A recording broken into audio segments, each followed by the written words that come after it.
Perhaps he should have come in a tote bag. Hello, my baby. Hello, my honey. Hello, my ragtime gal. Sonny, you kissed my wife. Baby, my heart's on fire. There were a lot of weird movies that came out in the 80s, but also a fair number that were pretty dang good. Arguably, one of the best was Raiders of the Lost Ark, which started up the entire Indiana Jones franchise. A thrilling adventure story with the ultimate MacGuffin, the Lost Ark of the Covenant. It was a movie filled with memorable heroes and villains, and of course it had a line of toys to go along with it. Sadly, the franchise is now a tired husk of its former glory, but in 2023 they tried to rev it up again with the Dial of Destiny movie, where the gimmick was not a famous biblical artifact, but a frisbee that allowed time travel. Ugh. But as part of the merchandising blitz, Hasbro sold a line of Indiana Jones-based figures called the Adventure Series, which included several characters from the only movie worth collecting,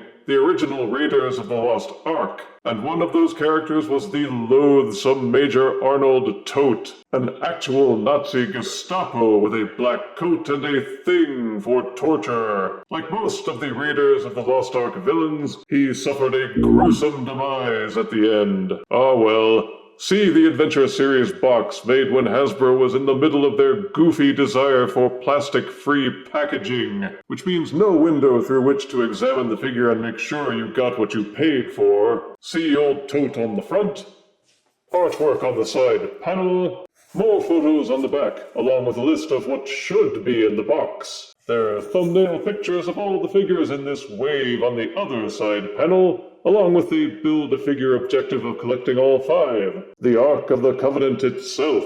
So let's unbox Toht and see if he's the GOAT. Out of box, Arnold Toht comes with 2 gold-colored pieces of the Ark of the Covenant, a dinky little pistol accessory, his comeuppance melted head, a hat, an ungloved hand with the amulet of Ra burned into it, and a dark gray coat for Toht. A Toht coat. And this is Raiders of the Lost Ark Toht himself. Hasbro has become adept at making 6-inch figures out of semi-hard plastic for a long time through Marvel Legends, Star Wars Black Series, Ghostbusters Plasma Series, and G.I. Joe Classified. And they followed the same pattern with the Indiana Jones Adventure Series. For Toht is a small plastic representation of his movie persona. In this case, it means he's a short, balding guy with a black double-breasted suit. He's molded, sculpted, and painted with a white-collared dress shirt, a black and red striped tie, a white badge of rank on his lapel, a pair of glued-on silvery glasses with fake clear lenses tops off the base figure. There are dark gray gloves and shoes.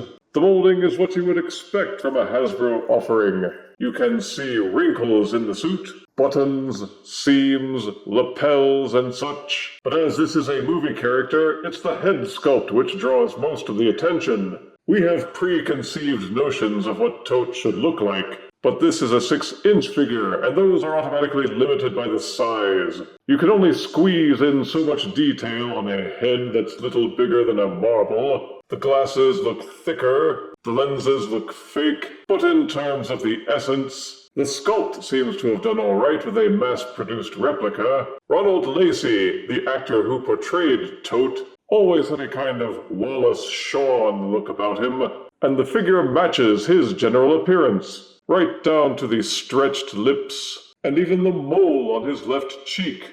It's inconceivable. His melty comeuppance head is similarly detailed, though both look as if they are just slightly out of focus, having been molded at such a small size and using only semi-hard plastic that won't support a crisp edge.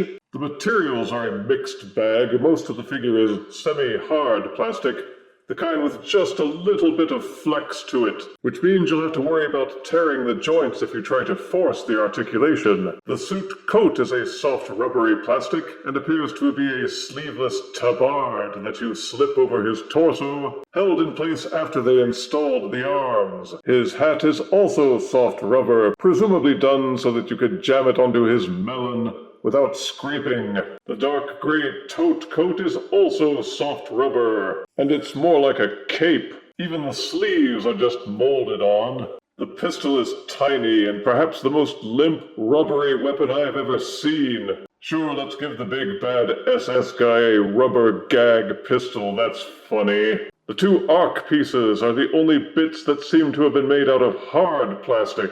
Fit the two halves together and you've got 2/5 of the box exterior.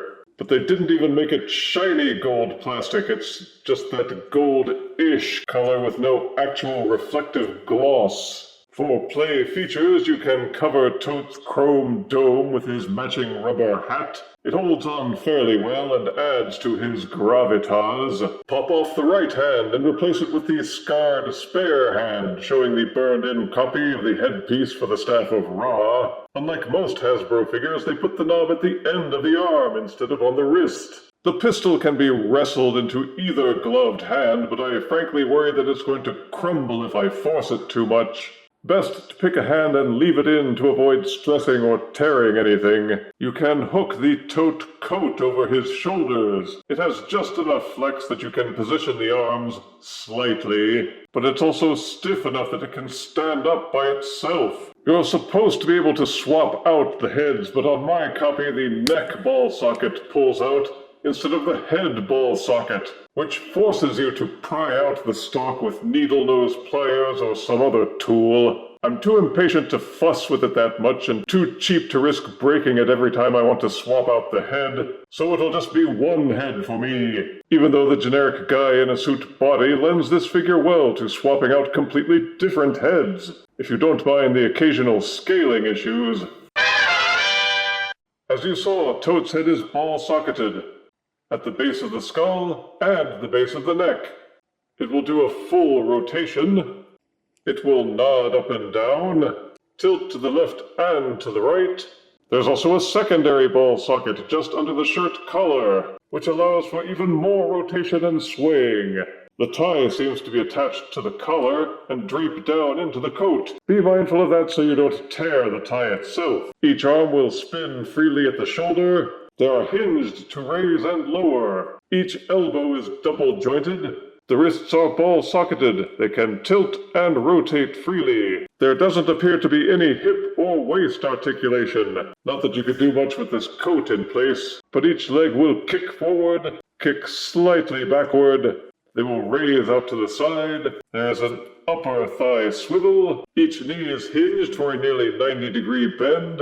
There are hinges in the ankles, but the way the cuffs in the pants are molded, you can still only get limited rotation, though each ankle will also roll from side to side. Not that Toht was ever an action star. He has no waist rotation, no ab crunch, the feet are blocked by the pant cuffs, the hands pop off pretty easily, the leg joints seem a little too low down, and the arm and knee joints are extremely stiff. Toht has most of the points of articulation that any action figure should need for dynamic posing, but the joints are all stiff, and his poses look stiff as well. The lack of pelvis and waist movement is to his detriment.